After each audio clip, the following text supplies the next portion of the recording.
The 9th week of training is referred to as Hell Week.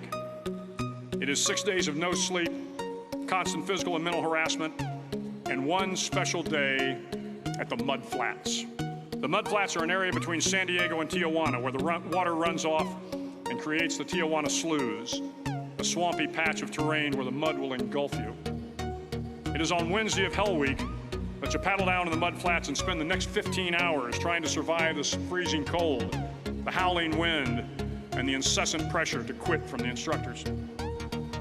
As the sun began to set that Wednesday evening, my training class, having committed some egregious infraction of the rules, was ordered into the mud.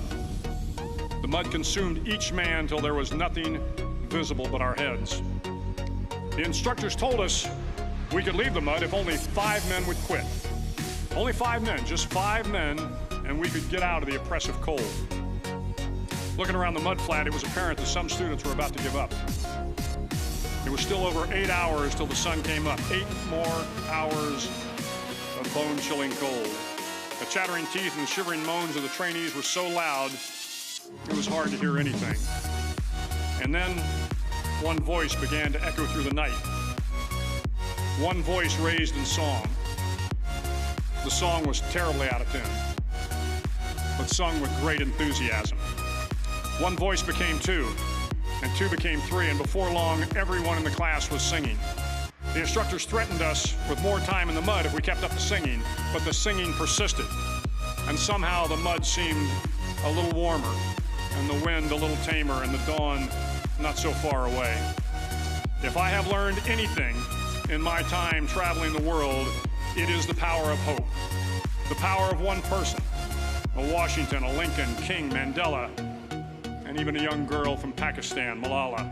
One person can change the world by giving people hope. So if you want to change the world, start singing when you're up to your neck in mud. Finally, in SEAL training, there's a bell. A brass bell that hangs in the center of the compound for all the students to see.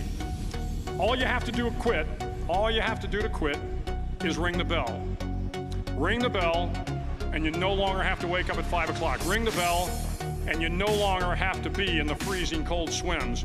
Ring the bell, and you no longer have to do the runs, the obstacle course, the PT, and you no longer have to endure the hardships of training. All you have to do is ring the bell to get out. If you want to change the world, don't ever ring the bell. Start each day with a task completed. Find someone to help you through life. Respect everyone.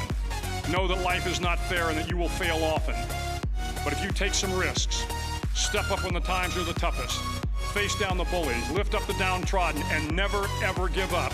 If you do these things, the next generation and the generations that follow will live in a world far better than the one we have today.